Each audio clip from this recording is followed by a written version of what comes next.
தாத்தா, முடின்றது தமிழ் சொல்லா? முடி தமிழ் சொல்லு தான். ஆனால் அதுக்கு சரியான பேர் மயிர் தான். மையினாலே கருப்புன்னு பொருள். மையிருட்டு காரு, அதை மையிருட்டுன்னா மை ரொம்ப இருட்டாக இருக்கிறது. அதனால தான் மையிருள் அப்படின்னு சொல்லுவாங்க. ஆனால் ஈருனாலே குச்சி தான். குச்சி மாதிரி நீட்டாக ஈர்க்குச்சின்னு சொல்கிறோம்ல, அது மாதிரி மயிர் அப்படின்றா அதுக்கு ரெண்டும் சேர்த்தா, மையும் ஈரும் சேர்ந்தா அது மயிர்னு அதுக்கு பொருள். சரி, இதுக்கு பேர் என்னத்துக்கு முடின்னு பேர் வச்சாங்கன்னா, இது பேர் முடி கிடையாது, மூடி.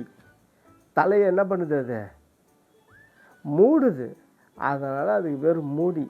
அந்த மூடின்ற சொல்லு மறுபடி முடின்னு ஆயிடுச்சு. சரி, அப்போ இங்கே இருக்கிறது இது பெரிய முடின்னு சொல்ல வேண்டியது தானே, இது ஏன் மீசன்னு சொல்கிறோம்?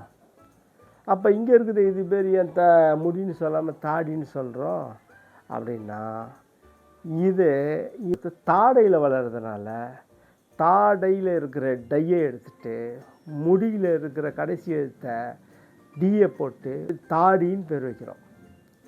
சரியா? இது தாடியாக ஆயிடுச்சு. இது தாடி. அடுத்து இது பேர் மீசையானா இல்லை, இது பேர் வீசை.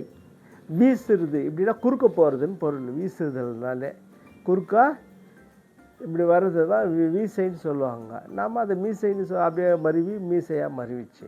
இதெல்லாம் எப்படி மருவோன்னா, ஒன்று குழந்தைங்க பேசுகிற மொழியினால் மருவோம், ரெண்டாவது அந்நியர்கள் பேசுகிறதுனால மருவோம் மொழி, நம் மொழி. ஏன்னா அவங்க தான் சரியாக பேச மாட்டாங்க, தப்பாக பேசுவாங்க. அப்படி தான் மருவி வந்தது இதுக்கான பொருள்.